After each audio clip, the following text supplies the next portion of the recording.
Muito obrigado, senhor ministro. Muito contente pelo convite, especialmente de ter uma mesa tão bonita. Os meus cumprimentos afetuosos já vão contando os 20 minutos que eu absolutamente não vou ultrapassar. E agradeço a ajuda de quem me indicar que eles já passaram. Saudar meu amigo Roberto Cavalcante, Arno Velling, Vamiré Chacon.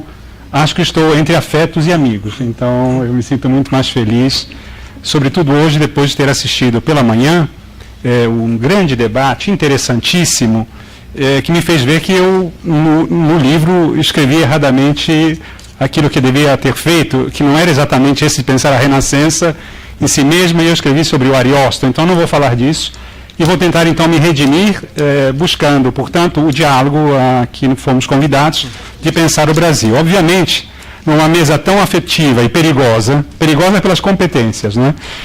Abordar o Renascimento, obviamente as perguntas poderiam ser: que renascimento, que fatia de renascimento, que endereço específico para se tratar o renascimento, quando hoje, por exemplo, aquele renascimento central italiano aparece deslocado e debatido em múltiplas orientações, não apenas geográficas, mas igualmente culturais.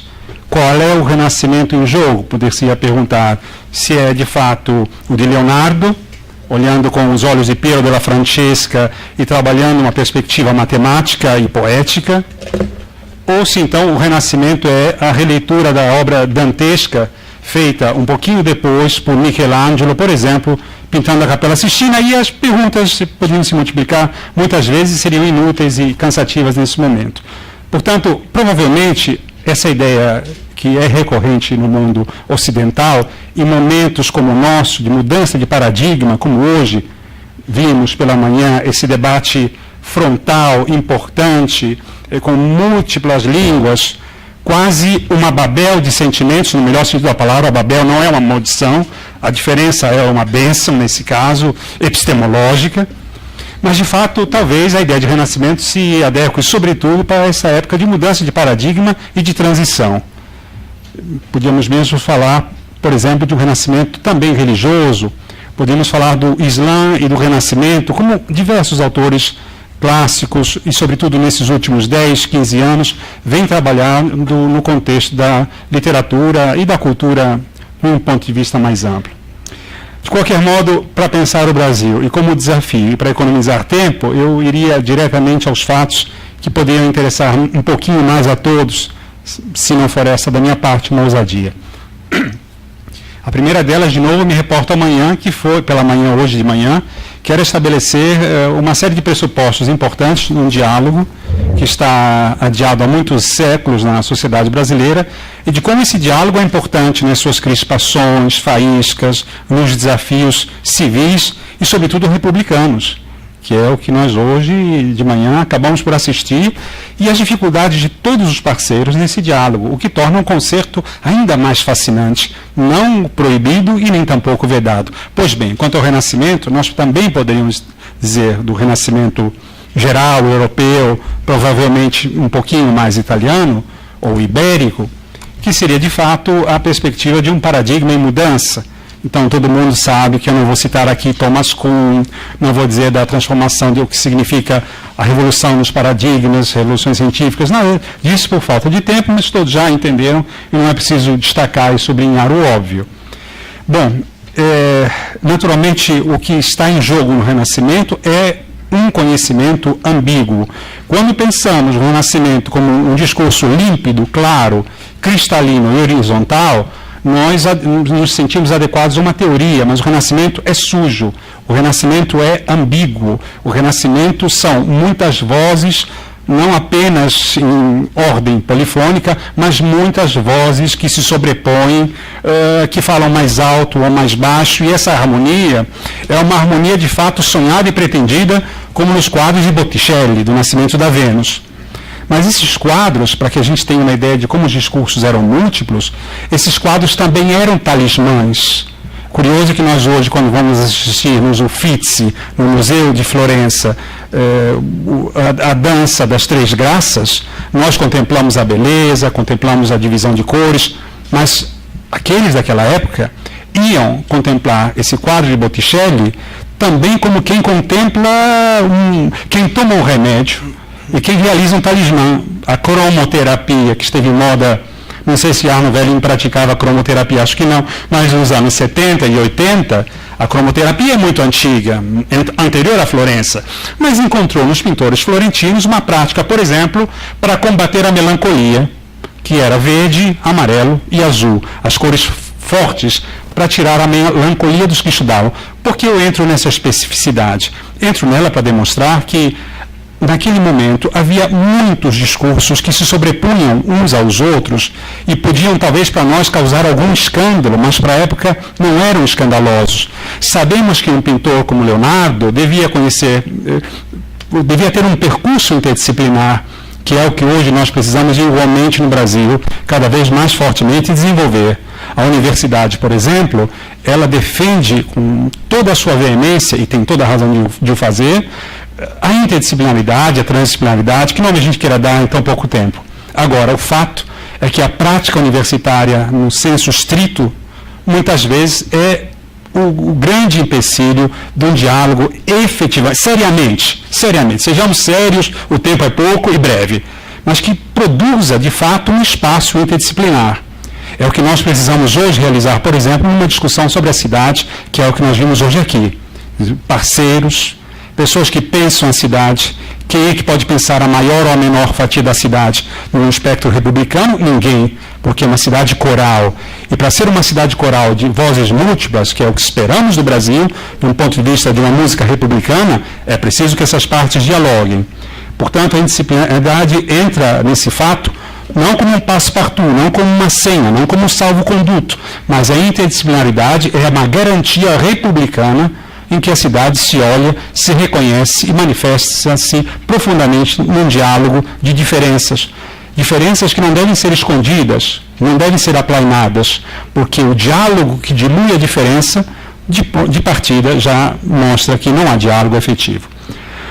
Em outro aspecto, podemos também dizer do Renascimento como experimentação do mundo. Não vou citar para os amigos Alexandre Poiré, aquele livrinho tão importante que dizia a passagem da Idade Média para o Renascimento, que ele definia como o mundo do mais ou menos ao mundo da precisão. Precisão do cronômetro, precisão da hora. Galileu Galilei, por exemplo, no Ensaiador, ele mostrava justamente que a queda de um objeto da Torre de Pisa, como era medido naquele momento? A partir do músico. Porque o músico, mais que o relojoeiro, ou antes, pelo menos, do relojoeiro, tem a noção de tempo. E Galileu precisava ter uma ideia que não era mais do mais ou menos da Idade Média, mas era o mundo da precisão. Naturalmente, nós hoje estamos saturados de precisão, mas o que eu quero lembrar, sobretudo aí, é a coragem da experimentação, que não faltou, por exemplo, quando a gente pensa na Última Ceia, de Leonardo, que é uma das coisas mais... Se vocês fecham os olhos, tem uma Última Ceia na cabeça, mas que, do ponto de vista do resultado, por exemplo, se nós fôssemos dar uma bolsa para Leonardo, nós, no segundo mês, tiraríamos a bolsa de Leonardo. Por quê? Porque o Leonardo se atrevia de tal modo à experimentação, até mesmo nos pigmentos, que o resultado que nós vemos hoje na capela dele escrever é uma dissolução permanente. Então, a Itália, a Unesco, gastam milhões e milhões durante vários anos, porque sabem que aquela pigmentação não foi feliz. Agora, caramba, mas foi Leonardo que fez. Então, a coragem de experimentar, a coragem de avançar aquela gramática que parece desde já estabelecida. Quando Galileu diz, o maior fato, a maior aventura de Galileu não foi ver e dizer como era a situação da Terra. Isso todos já sabiam, inclusive os astrônomos da igreja. A grande diferença de Galileu foi ver que olhar é uma construção. Isso que nós hoje sabemos que é bastante banal. É sempre comparada à visão que Galileu teve, um astrônomo inglês, da Lua. A Lua, vista por um telescópio, era muito diferente, o mesmo telescópio rudimentar de Galileu e de muitos outros que inventaram a época, e desse senhor inglês. Quando Galileu desenha a Lua, é uma lua feia, cheia de buracos, de protuberâncias, enquanto que o astrônomo inglês desenha a lua, é uma lua bonita, perfeita, elegante, bem comportada. Quando, no entanto, ele vai olhar a lua de Galileu, ele volta ao telescópio e descobre que Galileu tinha razão.